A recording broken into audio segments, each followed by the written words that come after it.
रित्तो खल्ती बाबाको फाटेको स्टाकोट। सहरको सानो जागिरमा महँगीको माराले थिचिएको छोरा यसपालि रित्तो हात गाउँ फर्काएको थियो।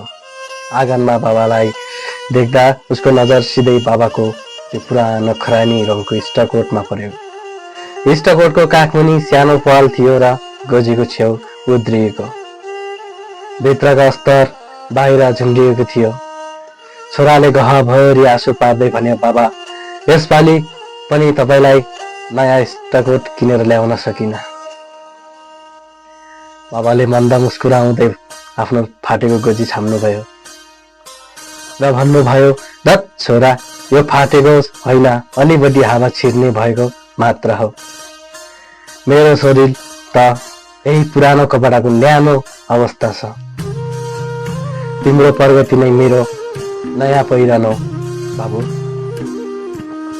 छोराले बुझ्यो बाबाले आफ्नो अभावलाई मायाको जलाब लगाएर लुकाउनु भएको थियो ताकि छोराको मन नदुखोस्।